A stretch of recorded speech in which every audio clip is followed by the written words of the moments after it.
वर्षा ऋतु पढ़ रहे थे ना, वर्षा ऋतु।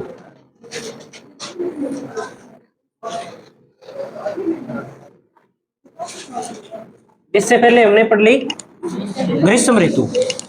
ग्रीष्म ऋतु में ज्यादा कोई बात नहीं है, उसमें यही है कि गर्मी ज्यादा पड़ती है, सूर्य की किरणें क्या सीधी पड़ती है, सीधी पड़ती है तो तापमान बढ़ जाता है, तापमान बढ़ जाता है तो वायु भी गर्म हो जाती है, जब वायु गर्म हो जाती है तो वायु हल्की हो जाती है, और हल्की होने के कारण ऊपर उठ जाती है, और हवा ऊपर उठती है तो पृथ्वी पर वायु का जो दाब लगता है वो दाब कम लगता है, जिससे निम्न वायु दाब का क्या होता है, निर्माण होता है। इसी समय भूमध्य सागर, भूमध्य सागर तो नहीं कहेंगे, भूमध्य रेखा के दक्षिण में जो हिंद महासागर स्थित है वहां पर सर्दी है, दक्षिणी गोलार्ध में जून के महीने में, अप्रैल के महीने में, मई के महीने में, तो वहां सर्दी होने के कारण वहां उच्च वायु दाब होता है और वहां से हवाएं अपने निम्न वायु दाब की ओर आने लगती है, जो मध्य जून के आसपास पहुंचती है तो उसे मानसून आता है, उसे मानसून पवनी बोलते हैं उन्हें, और उससे अपने क्या होती है, बरसात होती है। तो वर्षा ऋतु की अवधि हमने देख ली थी, कब से कब तक थी, मध्य जून से, मध्य जून से सितंबर तक, ये हमने देखा था। और इस ऋतु को हमने कितने भागों में बांटा था, मानसून काल को दो भागों में हमने बांट लिया था। एक थी मानसून की अरब सागरीय शाखा, और दूसरी कौन सी शाखा थी, बंगाल की खाड़ी की मानसून शाखा, बंगाल की खाड़ी की जो शाखा है मानसून की, इसके बारे में अपने पढ़ रहे थे। अरब सागरीय शाखा में हमने पढ़ लिया था कि राजस्थान में कहां से प्रवेश करती है, ये कौन से जिले से प्रवेश करती है, बांसवाड़ा से। तो बांसवाड़ा को क्या कहा जाता है, मानसून का प्रवेश द्वार कहा जाता है। दूसरी बात हमने पढ़ी थी कि यहाँ कितने तारीख को मानसून प्रवेश करता है, लगभग 15 जून को, और ये पौने अरावली के क्या चलती है, समानांतर चलती है, और धर्मशाला नामक स्थान पड़ता है हिमाचल प्रदेश में, वहां जाकर ये वर्षा करती है, ये बात हमने पढ़ी थी। दूसरी शाखा में हमने देखा था कि दूसरी शाखा राजस्थान में कौन से जिले से प्रवेश करती है, झालावाड़ जिले से सबसे पहले क्या करती है, प्रवेश करती है, और प्रवेश करने के बाद में किससे टकराती है, अरावली से टकराती है। अरावली से टकराने के बाद में अरावली की जो ऊंचाई है उसके साथ साथ अरावली की पहाड़ियों के ऊपर की ओर जाती है, जैसे जैसे ऊपर जाती है वैसे वैसे तापमान कम होता जाता है, और कम तापमान के संपर्क में आने के कारण हवा भी क्या हो जाती है, ठंडी हो जाती है। जब हवा ठंडी हो जाती है तो उसमें संघनन होने लगता है, आर्द्रता की मात्रा, नमी की मात्रा उसमें बढ़ जाती है, जिस कारण पूर्वी राजस्थान के अंदर ये पवनें क्या करती है, वर्षा करती है। लेकिन जैसे ही ये पवन राजस्थान के पश्चिमी भाग में नीचे उतरती है, नीचे उतरने पर इसके तापमान में वृद्धि हो जाती है, तापमान बढ़ जाता है। जब तापमान बढ़ जाता है तो हवा गर्म हो जाती है, जब हवा गर्म हो जाती है तो उसमें शुष्कता आ जाती है, जो नमी की मात्रा है वो समाप्त हो जाती है, और बिना नमी की मात्रा के बरसात नहीं कर पाती, इसलिए पश्चिमी राजस्थान में वर्षा का क्या पाया जाता है, अभाव पाया जाता है।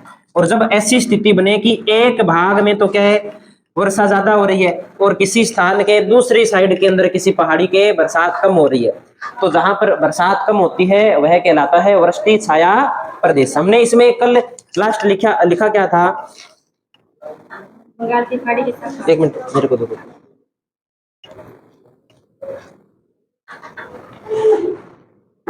ठीक है। अब ये जो मैंने आज बात बताई है बंगाल की खाड़ी की शाखा वाली, ये बात सबके समझ में आई है क्या, पूछना है किसी को इसमें कुछ, चलें आगे फिर।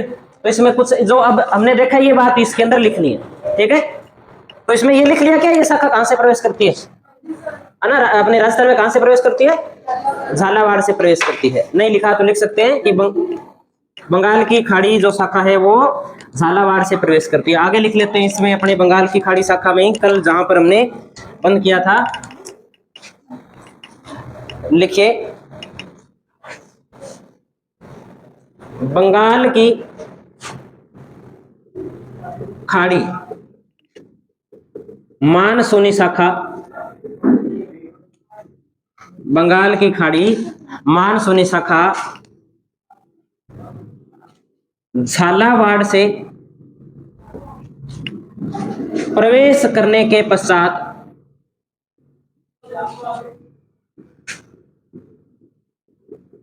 अरावली से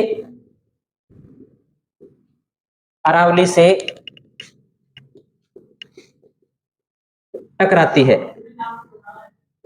तथा अरावली के सहारे ऊपर उठते समय इसके तापमान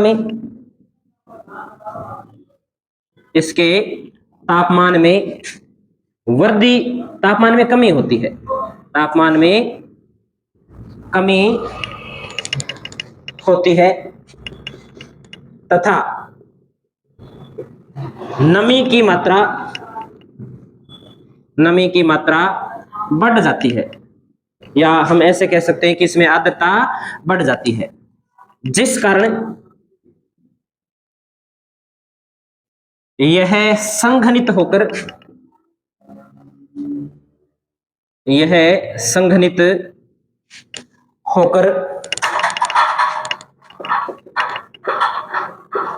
पूर्वी राजस्थान में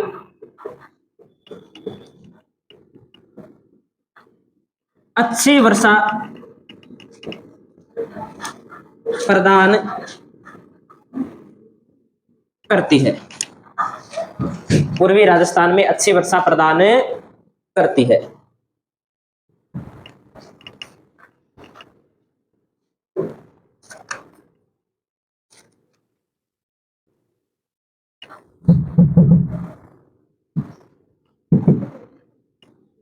आगे लिखते हैं इसके बाद इसी में, यह मानसूनी पवन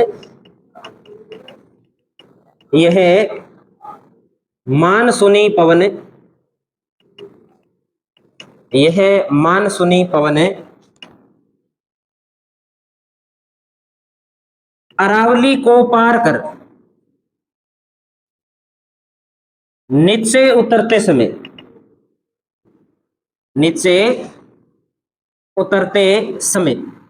यह मानसूनी पवन अरावली को पार कर नीचे उतरते समय इसके तापमान में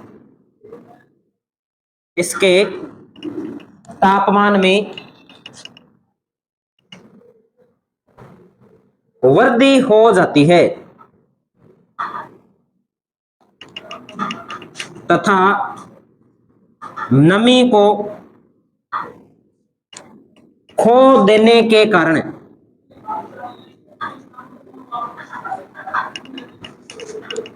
पश्चिमी राजस्थान में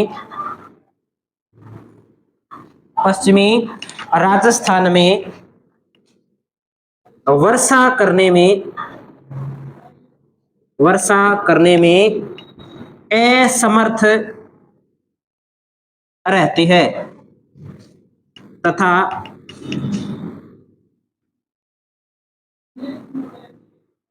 पश्चिमी राजस्थान में वृष्टि छाया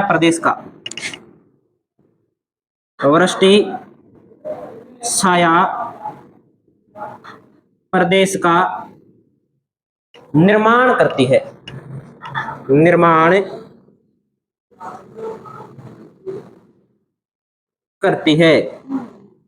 ठीक है, यह मानसूनी पवन जब अरावली को पार करती है, अरावली को पार करने के कारण इसके तापमान में वृद्धि हो जाती है। जब तापमान बढ़ जाता है तो हवा शुष्क हो जाती है, हवा शुष्क होती है तो वह वर्षा करने में क्या हो जाती है, असमर्थ हो जाती है।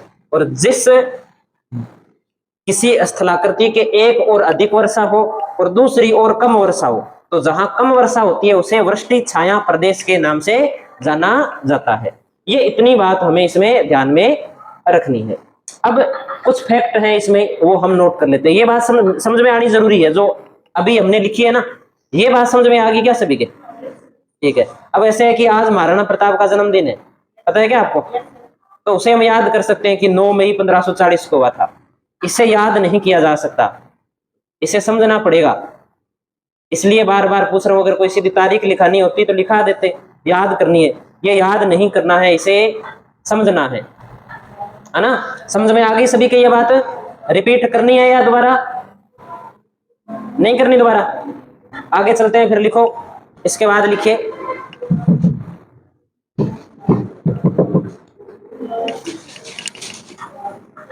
नोट कर लिया ना सभी ने ये?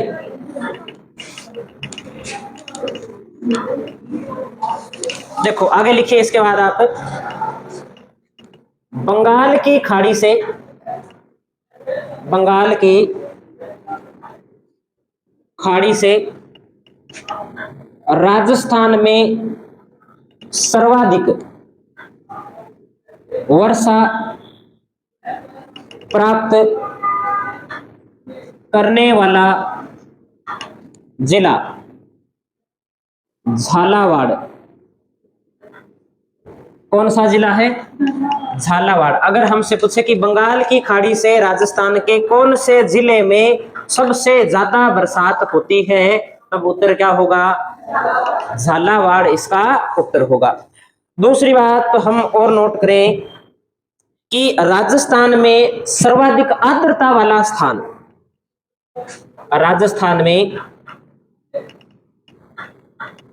सर्वाधिक आर्द्रता वाला स्थान, यानी कि वह स्थान जहां वायु में जल की मात्रा, नमी की मात्रा, आर्द्रता की मात्रा ज्यादा होती है, वह स्थान कौन सा है?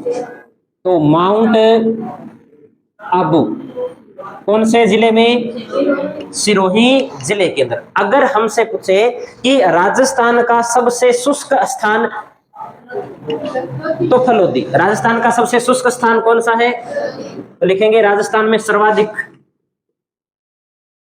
शुष्क स्थान, तो उत्तर हो जाएगा फलोदी। फलोदी जिले की बात नहीं करके फलोदी सिटी की बात हो रही है यहाँ पे, ये बात हमें ध्यान रखनी है। अगर हमसे पूछे कि राजस्थान में सबसे ज्यादा आर्द्रता कौन से जिले में रहती है? हाँ, सबसे ज्यादा आर्द्रता, नमी की मात्रा सबसे ज्यादा कौन से जिले में रहती है? तो झालावाड़। कौन सा जिला हो जाएगा? झालावाड़, क्योंकि झालावाड़ में बरसात ज्यादा होती है, इसलिए वहां पर आर्द्रता भी ज्यादा रहेगी। ये बात हमें ध्यान रखनी है कि जहां बरसात ज्यादा होगी, झालावाड़ जिला अपने को ध्यान में रखना है, ठीक है? अगर जिला पूछना सर्वाधिक आर्द्रता वाला जिला, तब तो होगा झालावाड़। सबसे आर्द्रता वाला स्थान तो हमने लिख ही रखा है, माउंट आबू। अगर प्रश्न आएगा कि राजस्थान में सबसे ज्यादा आर्द्रता वाला जिला कौन सा है, तो उत्तर हमें झालावाड़ करना है। अगर हमसे पूछे कि सबसे ज्यादा आर्द्रता वाला स्थान कौन सा है, तब माउंट आबू करेंगे। सबसे ज्यादा शुष्क स्थान कौन सा है, तो फलोदी। अगर हमसे पूछ ले कि राजस्थान का सबसे शुष्क जिला कौन सा है, तो जैसलमेर, है ना? इसी प्रकार से हमें ये बातें क्या करनी है? याद करनी है। तो हम क्या लिख रहे थे? हम लिखते हैं राजस्थान में, झालावाड़ में चेरापूंजी नहीं है, वो मेघालय के अंदर है। हाँ, मेघालय रह गया पूर्वी भारत के अंदर, यहां रह गया मेघालय, वो अपने भारत के भूगोल में पढ़ेंगे। जैसे यहां है अपने, यहां है मेघालय, और अपने कहां का भूगोल पढ़ रहे हैं? अपने यहां का पढ़ रहे हैं, वो भारत के भूगोल में आएगा, ठीक है? चेरापूंजी मासिनराम, गारो, खासी, जयंतिया की पहाड़ियों के बीच में एक स्थान है, जो कौन से राज्य में पड़ता है? मेघालय राज्य में पड़ता है, जहां विश्व की सबसे ज्यादा बरसात होती है, वो राजस्थान में नहीं है, ठीक है? इतना अपने को ध्यान रखना है। बाकी और कोई पूछना हो तो आप कोई बात नहीं, बाद में क्लास के बाद में पूछ लेना, मैं और बता दूंगा। अपने क्या लिख रहे थे? राजस्थान में सर्वाधिक आर्द्रता वाला जिला, तो राजस्थान में सर्वाधिक आर्द्रता वाला जिला कौन सा है? झालावाड़। और अगर हमसे पूछे कि राजस्थान में सबसे शुष्क जिला कौन सा है, तो राजस्थान में सर्वाधिक शुष्क जिला जैसलमेर है, जैसलमेर। ये बात हमें ध्यान रखनी है। फिर अपने बात करें कि राजस्थान के अंदर कौन सा संभाग है जहां आर्द्रता सबसे ज्यादा होगी, तो हमें एक बात, नॉर्मल सी बात हमें ध्यान रखनी है। क्या बात ध्यान रखनी है? कि जैसे ये राजस्थान है, और इस राजस्थान के अंदर यहाँ जो संभाग है, ये संभाग कौन सा है? कोटा। और यहाँ जो संभाग है, ये है जोधपुर। कौन सा संभाग है? जोधपुर। और अपने इस दिशा से जब इस दिशा की ओर बढ़ते हैं ना, यानी कि दिशा कौन सी होगी, ये ऐसे बनाए तो ये दक्षिण हो गया, ये पूर्व हो गया। दक्षिण पूर्व से उत्तर पश्चिम की ओर जब आते हैं तब आर्द्रता की मात्रा घटती जाती है। ठीक है, हम दक्षिण पूर्व से उत्तर पश्चिम की ओर आते हैं तब राजस्थान में वर्षा की मात्रा घटती जाती है, ये बात भी ध्यान रखनी है। इस दिशा से इस दिशा की ओर आते हैं तो इस भाग में तापमान भी बढ़ता जाता है, इधर तापमान कम होता है, इधर तापमान बढ़ता है, ज्यादा होता है, ये बात में ध्यान रखनी है। तो हम क्या बात लिख रहे थे, हम लिखते हैं राजस्थान में सर्वाधिक आर्द्रता वाला संभाग, आर्द्रता वाला संभाग कौन सा संभाग, तो कोटा संभाग। सर्वाधिक आर्द्रता वाला संभाग कौन सा, कोटा संभाग। अगली बात करें कि राजस्थान में न्यूनतम आर्द्रता, न्यूनतम आर्द्रता कह सकते हैं या सबसे शुष्क संभाग। ठीक है, सबसे शुष्क संभाग, यानी कि आर्द्रता नहीं है तो वहां की जलवायु कैसी है, शुष्क है, तो कौन सा संभाग हो जाएगा, जोधपुर संभाग। ये लिख दिया हमने जोधपुर संभाग, ये बात में ध्यान रखनी है। राजस्थान में सबसे ज्यादा आर्द्रता वाला महीना, कौन से महीने में आर्द्रता ज्यादा होती है, कौन से महीने में आर्द्रता सबसे कम होती है, दो चीज हम और देख लेते हैं इसमें। पहले बात करते हैं कि सबसे ज्यादा आर्द्रता कौन से महीने में होती है। देखो आर्द्रता कब बढ़ेगी, आर्द्रता जब बढ़ेगी जब मानसूनी पवन आएगी, जब मानसूनी पवन राजस्थान के अंदर चलेगी। अब मानसून राजस्थान में प्रवेश कब करता है, 15 जून को प्रवेश करता है, यानी कि जून के आधा महीने निकलने के बाद में मानसून राजस्थान में प्रवेश करता है। तो ऐसा तो है नहीं कि 15 जून को ही मानसून पूरे राजस्थान के अंदर फैल जाएगा, ऐसे तो नहीं फैलता। अपने मानसून सबसे लास्ट में आता है, अपने मानसून आता है कई बार तो 15 जुलाई के पास, कब आता है मानसून, 15 जुलाई के पास, और कई बार 15 जुलाई से पहले आ जाता है, कई बार सारा जुलाई ही निकल जाता है, अगस्त में पहुंचता है मानसून अपने, इसलिए कई बार बरसात क्या होती है अपने लेट होती है। तो सबसे आर्द्र महीना कौन सा होगा, सबसे आर्द्र महीना वो होगा जिसमें पूरे राजस्थान के अंदर मानसून फैल चुका होगा, क्योंकि जो मानसूनी पवन है वो सागर के ऊपर से आएगी, नमी धारण करके आएगी, यानी कि अगस्त के महीने में पूरे राजस्थान के अंदर मानसून फैल जाता है। तो अगस्त का महीना राजस्थान का सबसे आर्द्र महीना होगा। तो क्या लिखेंगे हम, बात ये बात लिखेंगे राजस्थान का सबसे आर्द्र महीना, राजस्थान का सबसे आर्द्र महीना, आर्द्रता का मतलब सबको पता है ना, आर्द्र माह या आर्द्र महीना तो अगस्त। आर्द्रता का मतलब होता है हवा में जल की मात्रा, हवा में नमी की मात्रा, हवा में वाष्प की मात्रा क्या कहलाती है, एक प्रकार से आर्द्रता कहलाती है। अपने को समझने के लिए इतना काफी है। अगली बात लिखते हैं राजस्थान का सबसे शुष्क महीना, लिखिए राजस्थान का सबसे शुष्क महीना, सबसे शुष्क महीना होता है राजस्थान का अप्रैल, राजस्थान का सबसे शुष्क महीना तो कौन सा महीना है, अप्रैल। देखो अप्रैल अभी अभी गुजरा है, अप्रैल में भले कितनी धूप पड़ी हो, है ना, पसीना नहीं आता इतना जल्दी। जैसे ही अप्रैल के बाद में मई लगा है, पसीना आना क्या हो गया, शुरू हो गया, क्योंकि पहले के मुकाबले हो सकता है कुछ मात्रा के अंदर वायु के अंदर नमी की मात्रा बढ़ी है ना। तो पूरे राजस्थान की बात हो रही है, कोई एक क्षेत्र की अपने इसमें बात नहीं कर सकते। जो भूगोलविद है वो यही बताते हैं कि राजस्थान का सबसे शुष्क महीना कौन सा होता है, अप्रैल, और सबसे आर्द्र महीना कौन सा होता है, अगस्त का महीना। ऐसा महीना होता है कि इससे अगर कूलर के आगे बैठते हैं तो भी अगर हम लिखें तो हाथ में पसीना आता है। अगर आपने कभी लिखा है अगस्त के महीने के अंदर, भले कूलर 4 चल रहे हो फिर भी लिखते टाइम हाथ में क्या आएगा, पसीना आएगा। पसीना सूखेगा नहीं कूलर से भी, क्यों नहीं सूखेगा, इसलिए नहीं सूखेगा क्योंकि वातावरण के अंदर जो वायु है, इस वायु के अंदर ही क्या है, नमी है, वो नमी रहेगी तो पसीना आएगा, पसीना सूखेगा नहीं। यानी कि जब पसीना ज्यादा आता है उस समय वायु के अंदर आर्द्रता होती है, और जब पसीना बिल्कुल ही नहीं आता तब जलवायु कैसी होती है, शुष्क होती है। तो इनमें से कौन सी गर्मी ज्यादा कष्टदायक होती है? अगस्त महीने की। अगस्त महीने की गर्मी है वो ज्यादा कष्टदायक होती है। क्यों? क्योंकि पसीना सूखता ही नहीं है, वो वातावरण है वो ज्यादा खराब करता है, और मनुष्य उसी जलवायु के अंदर ज्यादा बीमार होता है ना। इस अप्रैल के महीने में मनुष्य इतना बीमार नहीं होता, इसमें मनुष्य रह सकता है आराम से। तो ये बातें हमें कौन सी ऋतु के बारे में ध्यान रखनी है? सारी वर्षा ऋतु के बारे में। कोई बात ऐसी जो हमने आज पढ़ी है समझ में नहीं आई हो, एक बार मैं वापस बता सकता हूं अगर समझ में नहीं है। अगर आ गई है बात सारों के समझ में तो फिर आगे चलते हैं। चले आगे, लिखो फिर आगे। आगे लिखिए आप, राजस्थान में सर्वाधिक वर्षा वाला स्थान। राजस्थान में सर्वाधिक वर्षा वाला स्थान तो कौन सा स्थान है? माउंट आबू।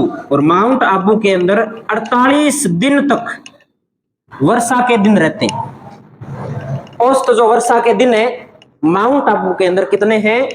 48, यानी कि लगभग 2 महीने के आसपास माउंट आबू वाले क्षेत्र में बरसात होती है।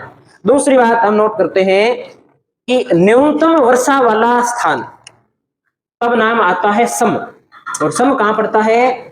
जैसलमेर में। तो लिखिए, राजस्थान में न्यूनतम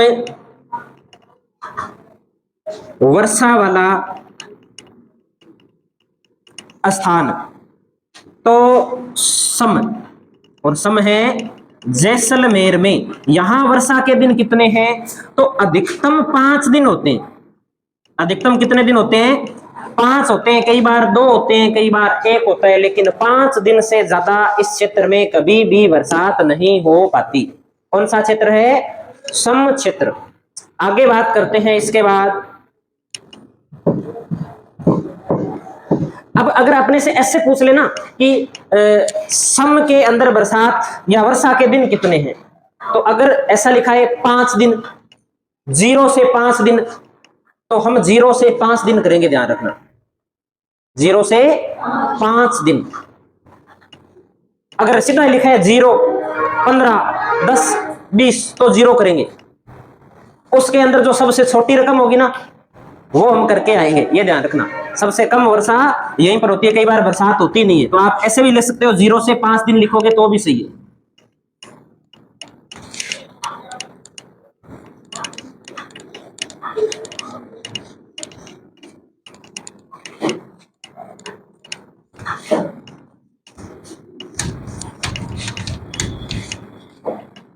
आगे लिखिए इसके बाद आप, राजस्थान में सर्वाधिक वर्षा के दिन वाला जिला।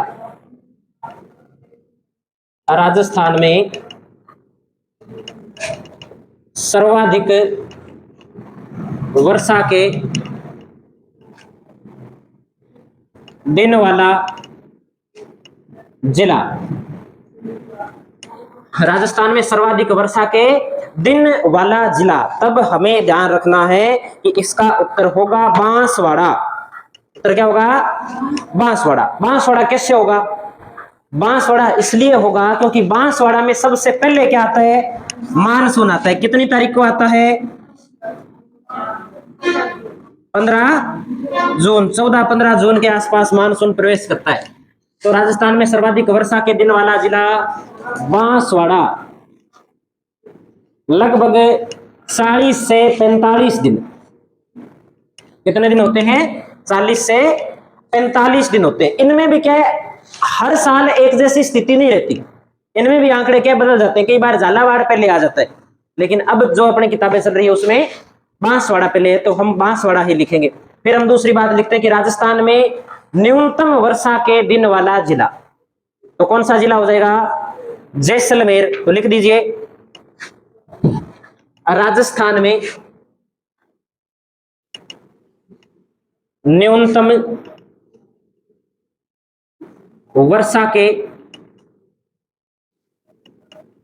दिन वाला जिला, तो जैसलमेर, यही कंडीशन जैसलमेर की है कि इसमें भी 0 से 5 दिन, इसमें भी 0 से कितने दिन है, 5 दिन है, 5 से अधिक यहां भी नहीं है। ये हो गए अपने जिलों की बात। अब अपने बात करते हैं कि राजस्थान में वर्षा के दिनों की संख्या, ये तो अधिकतम न्यूनतम की बात होगी। राजस्थान में वर्षा औसत रूप से कितने दिन तक होती है, तो 29 दिन तक होती है। कितने दिन तक होती है, 29 दिन। तो लिखेंगे राजस्थान में वर्षा के औसत दिन, राजस्थान में वर्षा के औसत दिन, तो कितने दिन है, 29 दिन। राजस्थान में वर्षा का औसत, राजस्थान में वर्षा का औसत, इसे तो आप इंपॉर्टेंट लगा लो, ये पूछा जा सकता है। सबसे इंपॉर्टेंट बात है वर्षा ऋतु की, तो राजस्थान में औसत वर्षा कितनी होती है, या तो आपको लिखा मिलेगा 57.5 सेमी, या आपको लिखा मिलेगा 57.51 सेमी, या आपको लिखा मिलेगा 575 mm। कोई भी बात लिखी हो, सारी ही बात सही है। पीछे अपने 57.5 mm लिखा है, 5 cm लिखा है तो भी सही है, 57.51 सेमी लिखा है तो भी सही है, 575 मिलीमीटर लिखा है तो भी सही है। इकाई छोटी बड़ी है, जब मापते हैं तो मेन जो वर्षा की मात्रा है वो एक ही है। ठीक है, ये हमें ध्यान रखनी है। वे सबसे बड़ा किलोमीटर होता है ना, किलोमीटर से छोटा चलते हैं तो hectometre, decametre, metre, centimetre, millimetre, micrometre, ये छोटे से छोटे आगे होते जाते हैं। तो हमें दो इकाई सामान्य रूप से ध्यान रखनी है, एक तो सेंटीमीटर में और दूसरी मिलीमीटर के अंदर।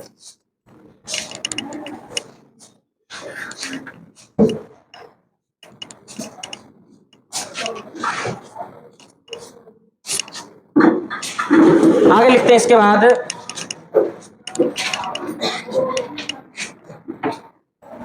नोट लगा के लिखिए आप।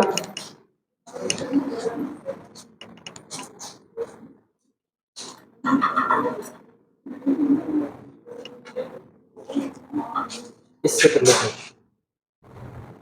नोट लगा के लिखिए आप। राजस्थान में दक्षिण पूर्व से उत्तर पश्चिम की ओर, राजस्थान में दक्षिण पूर्व से उत्तर पश्चिम की ओर बढ़ने पर वर्षा की मात्रा कम होती जाती है, कम होती जाती है। वो हमने पहले जो बात की थी वो ये बात है। क्या बात है? बात यह है कि दक्षिण पूर्व से उत्तर पश्चिम की ओर आने पर वर्षा में क्या हो जाती है, कमी हो जाती है। या इस बात को हम ऐसे लिख दें कि उत्तर पश्चिम से दक्षिण पूर्व की ओर जाने पर राजस्थान में वर्षा की मात्रा है वो बढ़ती जाती है। एक ही बात है, कैसे भी लिख सकते हैं। ये बात हमें ध्यान में रखनी है कि राजस्थान में दक्षिण पूर्व से उत्तर पश्चिम की ओर जाने पर वर्षा की मात्रा कम होती जाती है। या ऐसे लिखें कि राजस्थान में उत्तर पश्चिम से दक्षिण पूर्व की ओर आने पर वर्षा की मात्रा बढ़ती जाती है। यह बात हमें ध्यान में रखनी है। अब हम बात करते हैं अगली ऋतु, शीत ऋतु। शीत ऋतु, ये नोट कर लिया क्या सभी ने?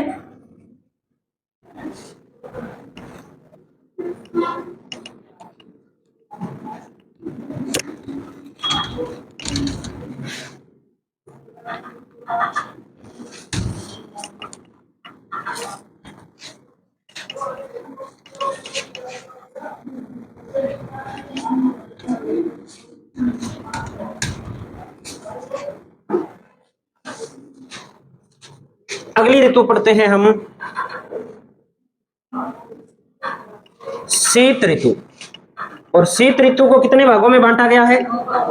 2 भागों में इसे बांटा गया है। एक तो है शरद ऋतु और एक है शुष्क शीत ऋतु।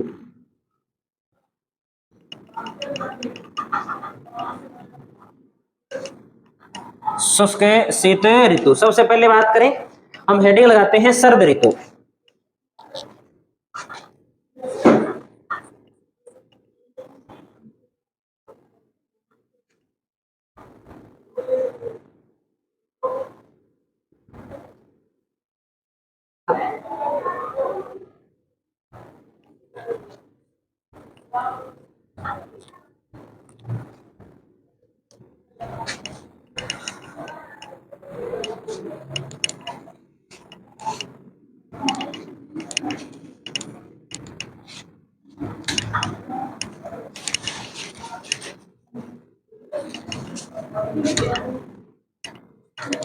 शरद ऋतु की अवधि कब से कब तक है?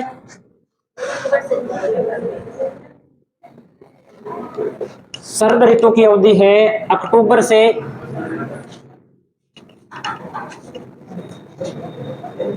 मध्य दिसंबर।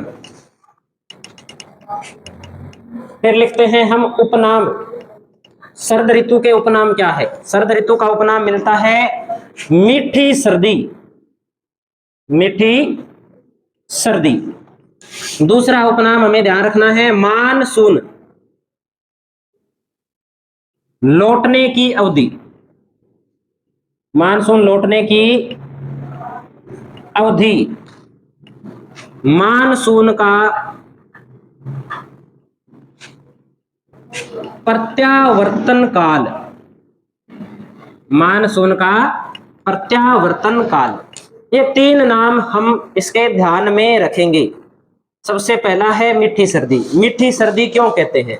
मीठी सर्दी इसलिए कहते हैं कि दिन में गर्मी खूब पड़ती है और शाम को जब सोते हैं तभी गर्मी होती है, लेकिन जब सुबह उठते हैं 3, 4, 5, 6, 7 बजे का जो टाइम होता है ना, उस समय ठीक ठाक सी ठंड पड़ती है। यानी कि ऐसी ठंड पड़ती है कि जिसमें नींद अच्छी आई और उठने का मन नहीं करता। इसलिए इस ऋतु का नाम क्या रखा गया है? मीठी सर्दी की ऋतु भी इसे कहते हैं। मानसून लौटने की अवधि। हमने जो देखा था ना कि मानसून आया था, यहां से इस प्रकार आया था, ये बंगाल की खाड़ी शाखा थी, ये अरब सागर की शाखा थी, ये राजस्थान था। इस राजस्थान में यहाँ पर कुछ बरसात हुई थी और ये आगे हिमाचल प्रदेश के अंदर मानसूनी पवनें चली गई थी। ये किस कंडीशन में आई थी? ये इस कंडीशन में आई थी कि इस समय राजस्थान के अंदर क्या था? तापमान ज्यादा था, भारत में तापमान ज्यादा था और यहाँ पर तापमान, दक्षिणी गोलार्ध में तापमान क्या था? कम था। टाइम हो गया क्या आज का? पढ़े 15 मिनट।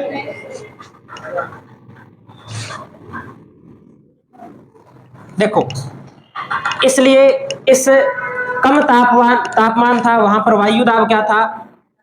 ज्यादा, उच्च वायु दाब था। और जहां तापमान ज्यादा था वहां वायु दाब क्या था? वायु दाब कम था। तो इस उच्च वायु दाब से इस निम्न वायु दाब की ओर हवाएं आई थी, चल रही थी। एक बार फिर इस ग्लोब के अंदर हम देख लेते हैं, वापस से समझते हैं कि देखो, मार्च, अप्रैल, मई और जून, ये 4 महीने होते हैं जब सूर्य की स्थिति उत्तरी गोलार्ध में सीधी पड़ती है। सूर्य यहाँ पर सीधा पड़ेगा तो यहाँ दिन बड़ा होगा, दिन बड़ा होगा, सूर्य की किरणें सीधी पड़ेगी तो यहाँ तापमान ज्यादा होगा। जब तापमान ज्यादा होगा तो वायु हल्की होकर के ऊपर उठेगी गर्म होके, तो इसलिए यहाँ पर निम्न वायु दाब था। इसी समय जब यहाँ पे गर्मी थी, उन महीनों में यहाँ पे क्या थी? सर्दी थी, क्योंकि सूर्य तो सीधा पड़ेगा तो यहाँ पड़ेगा। यहाँ सूर्य की किरणें सीधी पड़ रही है तो यहाँ पर कैसे पड़ेगी? यहाँ पे सीधी नहीं पड़ पाएगी। तो इसलिए क्या हुआ कि यहाँ तापमान कम था, यहाँ सर्दी थी, वायु दाब ज्यादा था। इस उच्च वायु दाब से इस निम्न वायु दाब की ओर पवनें चली थी। अब उल्टा काम हो गया। अब ये हो गया कि सितंबर महीने के अंदर तारीख आती है 23 सितंबर को सूर्य यहां से घूमता घूमता वापस इस भूमध्य रेखा पर आ जाता है। कितनी तारीख को? 23 सितंबर को। जब यहां पर आएगा तब पूरे विश्व के अंदर दिन और रात की अवधि क्या होगी? समान होगी। और 23 सितंबर के बाद में 24, 25, 26 जैसे जैसे आगे दिन बढ़ते जाएंगे, सूर्य यहां पर सीधा चमकने लगेगा। इस स्थान पर, इस गोलार्ध में सीधा चमकेगा यहाँ पर। इस वाले भाग के अंदर यहां सीधा चमकेगा, तब यहां पर तापमान ज्यादा होगा। यानी कि जब 22 दिसंबर होता है ना, 22 दिसंबर को सूर्य की किरणें इस मकर रेखा पर क्या पड़ती है, सीधी पड़ती है। यहां पर सीधी पड़ती है तो यहां क्या होगी, गर्मी होगी। अपने जरूर सर्दी होगी, लेकिन यहां क्या होगी, गर्मी होगी। यहां गर्मी होगी तो तापमान ज्यादा होगा, तापमान ज्यादा होगा तो वायु दाब कम होगा। उसी दिसंबर जनवरी के महीने में इधर अपने सर्दी होगी, सर्दी होगी तो तापमान कम होगा, तापमान कम होगा तो वायु दाब ज्यादा होगा। ये क्रिया है ना, ये सितंबर के बाद में शुरू हो जाती है। 23 सितंबर के बाद में ये क्रिया शुरू हो जाती है। हमारे तापमान घटने लगता है, इधर तापमान बढ़ने लगता है। अब जब ये क्रिया शुरू हो जाती है तो यहाँ पर उच्च वायु दाब होगा, यहाँ पर निम्न वायु दाब होगा। और हवा का नियम है कि हवा हमेशा उच्च वायु दाब से निम्न वायु दाब की ओर चलेगी। जो पौने पहले यहां से यहां पहुंची थी ना, अब वही पौने सितंबर में यहां से वापस इधर आएगी। जब ये पौने इधर से इधर आएगी तो जो मानसूनी पवन आई हुई थी वो इन हवाओं के साथ में मानसून वापस इधर लौट जाएगा। जब ये मानसून इधर लौटेगा, इस ऋतु को मानसून का प्रत्यावर्तन काल, मानसून लौटने की अवधि या मीठी सर्दी के नाम से जानते हैं। ये बात हमें ध्यान रखनी है। अब कई लोगों के ये बात समझ में नहीं है कि सूर्य तो इधर सीधा चमक रहा था, इधर के किधर सीधा चमकने लग गया।